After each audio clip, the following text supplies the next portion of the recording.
Yep, I said it. You.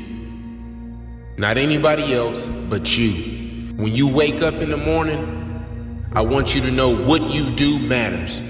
When you brush your teeth in the morning, I want you to know that you matter. When you iron your clothes in the morning and you don't feel like getting out of bed, I want you to know that you matter. I want you to understand that you matter because what you do could change somebody's life and the trajectory of what they can overcome. Listen to me very closely. There's a reason. I want to make sure you understand the reason. The reason why I told you you matter is because you'll never have, you'll never be, you'll never do. Listen to me. You'll never experience life the way you were supposed to experience life until you recognize that you matter. Now, it's important for me to let you know that you are powerful beyond measure. How you feel, I understand your emotion. I understand what it feels like to be in last place. But I want you to know that you gotta keep running the race and never give up. Because when you give up, you fail. When you give up, you quit and you'll never go back. So I'm trying to get you to understand that going and moving forward in the process, even though that you face opposition and adversity, you have to keep going because you and I are the aspirin to somebody's headache. How long will you let them suffer? Because you gotta keep moving forward. I need you to understand why, Eric. Why am I so powerful beyond measure, Eric? Is it just because I'm a royal priesthood and a chosen generation? Is it just because I have a set of particular skills? No. The last one is because you have an experience like nobody else experienced. The reason why I speak the way I speak is because I was homeless and I embrace it because I ate out of trash cans. Are you hearing me?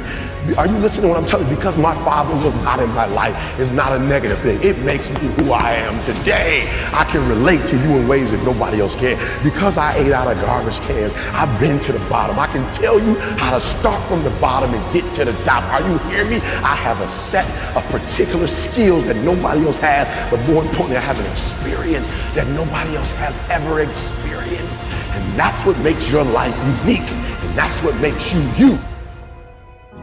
I want you to know that you matter because nobody ever told me that I matter. I want you to know that you matter because you got people that's dependent on you right now. You may have some kids. You may have some younger siblings. You may have mom, dad, grandma, auntie. There's somebody out there that's dependent on you. So I want you to know that you matter. Because I remember my 8th grade teacher told me I'll never be anything in life. I'll either be dead or in jail. So I want you to know that you matter. I'm telling you that I'm dependent on you because you matter. Don't tell yourself a negative story. Don't allow yourself to loop in defeat. Find people that can elevate you. Find people that will, in a very real...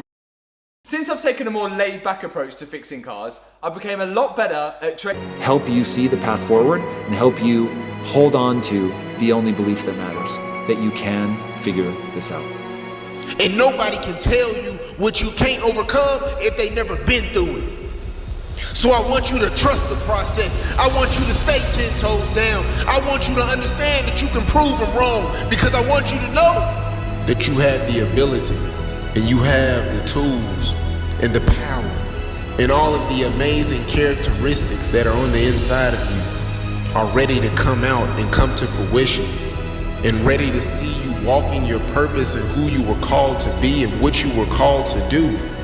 What happened for me when I said I'm powerful beyond measures, I realized I had a set of skills. Listen to me. I realized that I was a royal priesthood, a chosen generation. Are you hearing what I'm telling you? I realized that I had a set of particular skills that nobody else on the earth had. Listen to me. If there are 50 million speakers that got in a room and we all did what we did, nobody would do it like Eric Thomas. And I'm going to tell you something. You're powerful beyond measure. When you do what you've been born to do, what you've been called to do, what you've been birthed to do, nobody can't do it like you. Nobody can sing the way you sing. Nobody can speak the way you speak. Nobody can write the way you write. Nobody can love the way you love. Nobody can play that piano. Nobody can play that saxophone. Nobody can play that violin. Nobody can do poetry quite like you can do it. Nobody can produce the way you produce. Nobody can write scores the way you write scores. Are you hearing what I'm saying? You're powerful, and you're powerful beyond measure. And so I need you to activate it. I'm talking about right now, not tomorrow, not the day after. Now I need you to listen to me. Yes, I told you you matter, but now I need you to embrace it. I need you to embrace it, that you are powerful, and not just powerful. Are you hearing me? You are powerful beyond measure. You cannot be measured. Your value cannot be. You are invaluable. You are unstoppable. When you do what you do, you are unbelievable. You are amazing. There is no one else like you. I know what the heartbreak feel like. I know the emotions and the feelings and the thoughts and everything that you're going through. So I want you to know that you matter. I remember when my 8th grade teacher told me I'd never be anything. I remember when I got molested at 10 years old by my babysitter. I remember when my mom would text me 2 or 3 o'clock in the morning and tell me they putting a taser to my head. Do you feel that? But I still had to understand on what my calling and what my purpose was, because I had to understand that I mattered. I remember sleeping in abandoned buildings, eating out of garbage cans. I remember coming home, bringing home C's and D's. I remember not living up to my full potential, not being this version of Eric Thomas. Why? Because I felt like I didn't matter, because my biological father was not in my life. I felt rejected because my biological father was not in my life presently to tell me who I could be and what I could do, because I felt rejected. I didn't think I mattered, and when I didn't think I mattered, I stole out of malls. When I didn't think I mattered, I was aggressive. When I didn't think I mattered, I had a low self-esteem. When I didn't think I mattered, I was destructive. I was self-destructive when I didn't think I mattered. But the day Pastor Willis, my mentor, came in my life and told me, kid, you are powerful beyond measure. There are some things that you could do and some things that you could be if you just realize who Eric Thomas was. And so